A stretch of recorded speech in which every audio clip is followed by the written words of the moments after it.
So, I think I'm streaming again, and I honestly can't figure out how to make this not be complicated for me.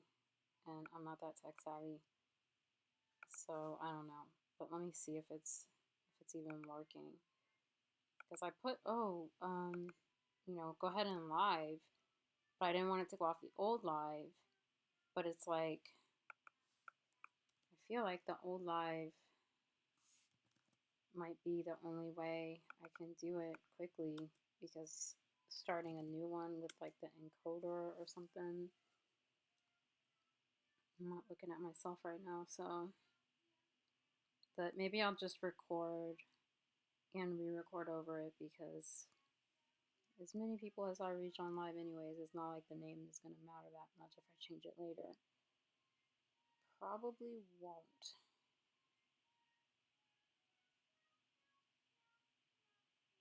Let me see here. If I can find it. It's going slow, probably because I'm streaming now. So everything is going extremely slow. Um, let's see, my channel.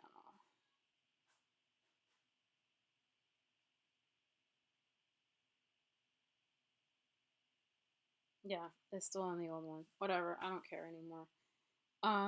So this is actually going to be about MGTOW and some discussions that I've been seeing in a lot of different places. Like I've been seeing this discussion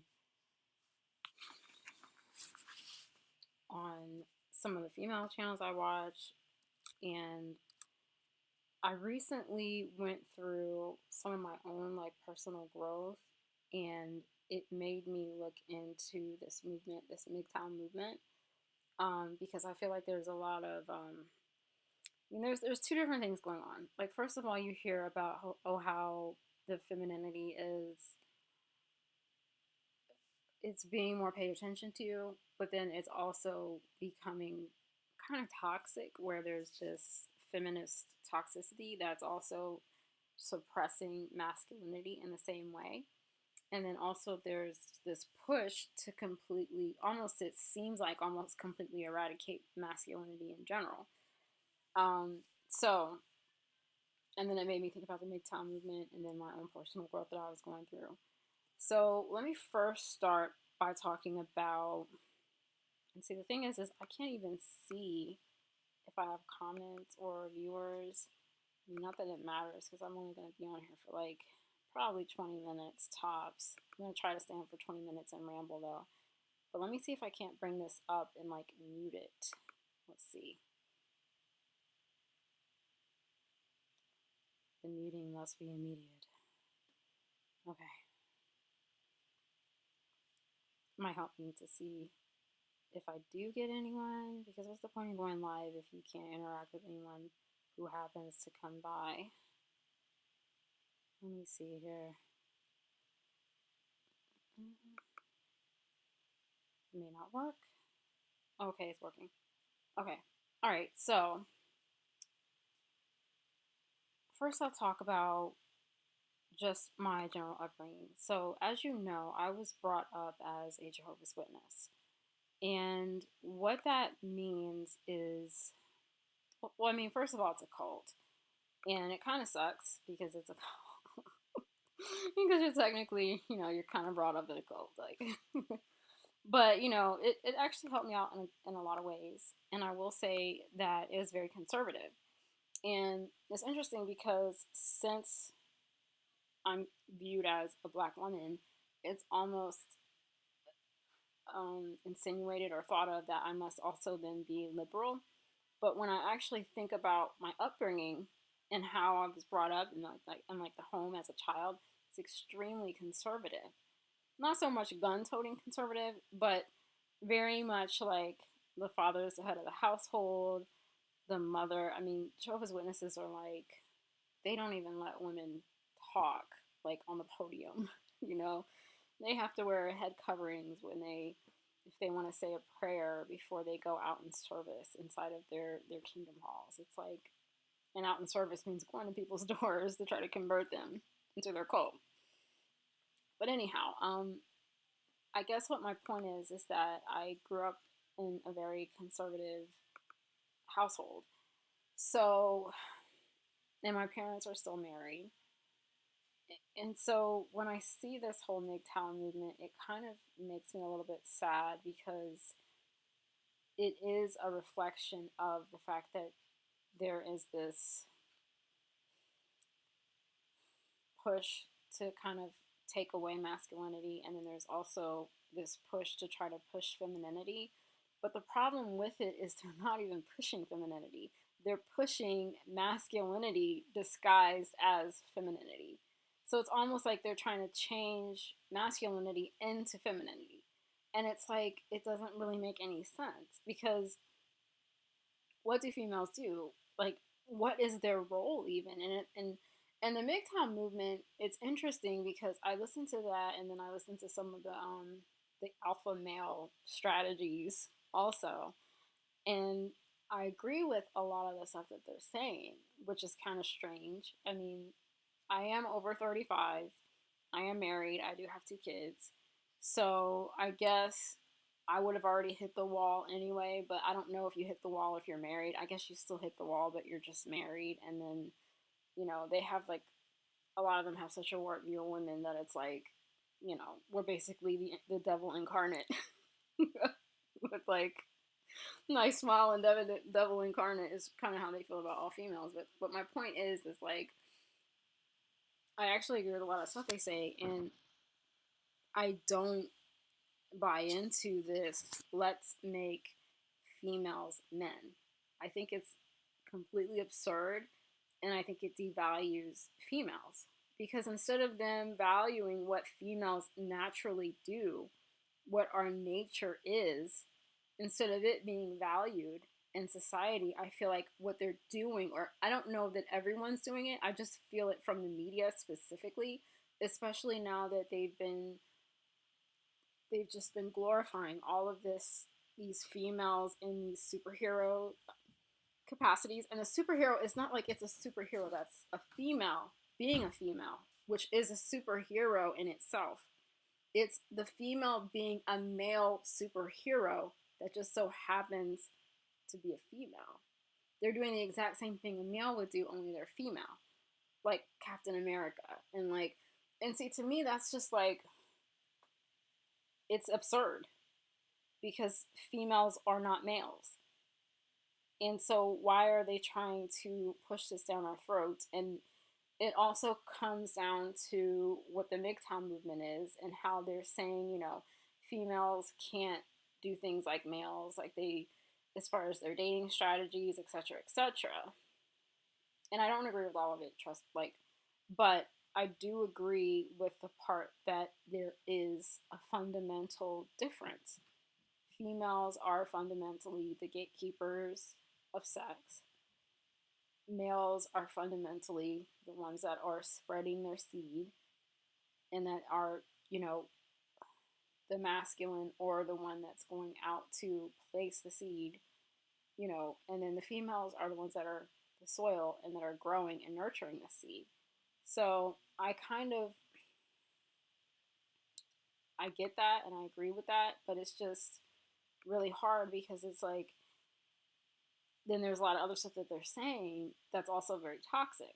So it's like there's no real balanced view. I mean, a few of them have sort of a balanced view, even though they're very negative toward female and just like it's almost like they're separating themselves from females. And see, the way I see it, like I don't separate myself from males. They're a complement. We're complementary to each other. We're not the same, but we're also not to the point where it's like one is needed versus over the other one. And to me, when you have a family, you really do need both. And a lot of these men, like the men going your own way, they're basically saying, okay, well, I'm not going to have any kids. I'm just going to be myself, and that's fine. I think that is everyone has their choice. Some people, that is what happens. That's what goes on. That's their path. But for most people, I think that there's a natural genetic evolutionary desire to procreate and to have children.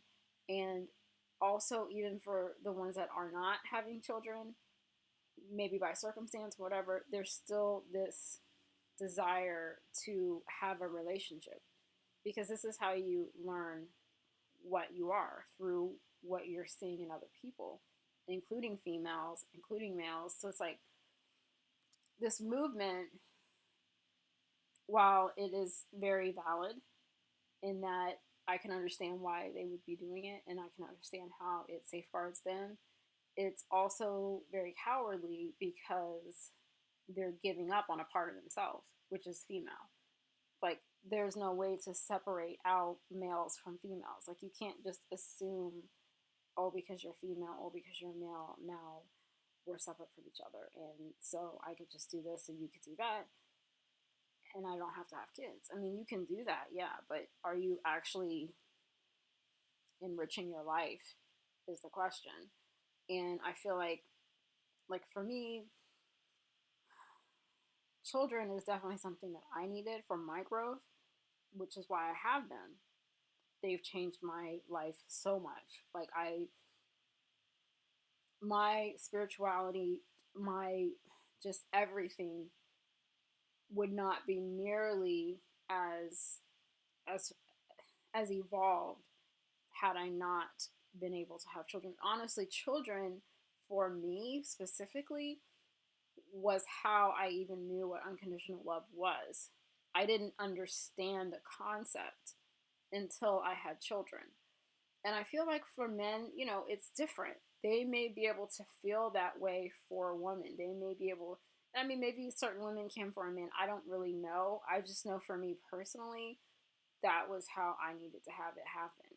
And I think a lot of women are like that. And I think a lot of men have a more, I know it sounds really weird, but they have a more pack mentality about it, where it's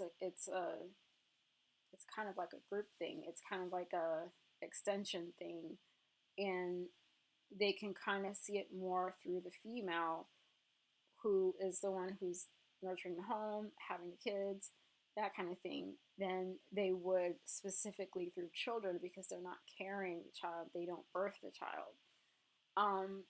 And so it just makes me sad when there's so many men just completely losing hope in females, because in a way they're completely losing hope in themselves. And there is a lot of issues. There's a lot of problems because they're pushing somewhere. We are pushing. I mean, I hate saying they, or, somewhere we are pushing the idea that we can be just like men, which doesn't make any sense, because we're not, and because we don't want to be, but we're being told that we should be. And I also wanted to point something else out, because I grew up in a very traditional household. So when I was younger, I thought, okay, I'm going to get married and I'm going to have kids and I'm going to take care of the kids. I'm going to learn how to do all the stuff that women do in the house, which was naturally something I like to do anyway. Like, I've been cooking since I was probably 12, and like really cooking. And then I just started cooking more, and I was cooking all the meals by the time I was in high school. I was cooking for my whole family because I liked doing it. And so I remember my dad telling me, like, don't worry about men, because they're going to be there. They're always going to be there. He's like, focus on yourself. So if there was anyone pushing me away from finding a man and like getting married young, it was actually my father. So I think it's like interesting how this MGTOW movement makes it seem like it's a feminist thing, when for me, he saw me and he just, it's interesting because I have a daughter, and so I see her like she's just so perfect to me. Like, oh my gosh, she's just so beautiful. She's just so, and you don't see yourself like that, like the way your parents may see you. But like my father basically told me, like, look, you get yourself together so that if you need to, you can take care of yourself because men are always going to be there. I mean, he told me this when I was in high school and when I was going to college. But so he wasn't like, oh, you need to lock you down a man and move out the house with a man. He wasn't like that, which is funny because a lot of, that is more of a conservative look. So he was more liberal than my mother. My mother was actually like, you need to go find you a man and leave the house and move in with him, because if you go from our house and your father's lead to your husband's lead, that is the way you should do it. So she actually wanted me to go from living with her to getting married and living with my husband, not living alone. And my father was actually the one who was more like, look, you need to live on your own. I mean, he definitely wasn't for me like being a hoe. It wasn't like he wanted me to go and like hoe around or anything.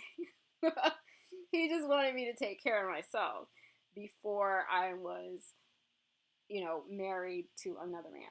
So, or to a man, period. And I will say that living alone was one of the best times of my life. It was definitely something I needed to do, and I don't regret living alone one bit. It was so beneficial to me, even though I did try the other way first. I did try to just go and live with my husband, but he was afraid to marry me, so we were engaged, and then he called off the engagement. And then, but in retrospect, actually thinking back, it was better for me to do it that way because when you live alone, you get to learn about you. And I feel like women do need that. So it's almost like the feminist agenda is taking it way too far, to the point where they're bending it all the way. Like if there was a thing, they're going all the way over here when they need to bring it back, and then the conservative was going all the way over here and they need to bring it back. So it's like there's a middle point. Is basically what I mean. There's a middle point here where we need to be able to come together and meet at, instead of doing all this polarity of, you have to either be extremely, I'm doing my own thing, I'm going to have my own career, I don't care about kids, versus I'm going to just immediately move in with my husband, get married at 17 and find my man then. Because the problem with that line of thinking, with going back that far, which is what I was kind of told to do, you don't get to really know yourself. And you can say, oh, maybe some women do. Not all women don't get to know themselves. I'm not saying this is an ultimatum for every female or every male out there, but I know for me, specifically from my journey, had I gotten married to that guy that was right after college, ultimately things would have been okay. I'm not saying that they wouldn't have been okay, but we would have had to go through a lot, like, and I mean we did, and it didn't make it. But the point I'm trying to make is because I didn't really know myself enough, because I hadn't experienced me enough, me without the influence of my parents, me without the influence of, all these other things from childhood, because I didn't get to experience and grow there, I wasn't really able to be fully there as a wife for a husband. And so I needed that time. And I think that having that time is important. And what the MGTOW movement is, they're kind of making it seem like, oh, if you wait or if you do this, then you're gonna hit your wall and you're not gonna be able to find a man. And it's like, I never felt that way. And part of it was probably because my father was like, they're always going to be there. Like, they're always going to be after you. Like, you're not going to be able to just feel like they're not there. And I've never felt like they weren't there. Now, I guess it's the thing about the quality, and that's a whole nother discussion on your intuition. Because to me, quality should be based off of true intuition and not so much based off of some checklist that you're given and that you're asking and checking off. And I wanted to listen to one MGTOW person that I listen to occasionally, and his name, well, I just started listening to him recently, but his name is Keeping It Keith, and since I've never done this before, I wanted to try it out to see how it worked before I leave to get my daughter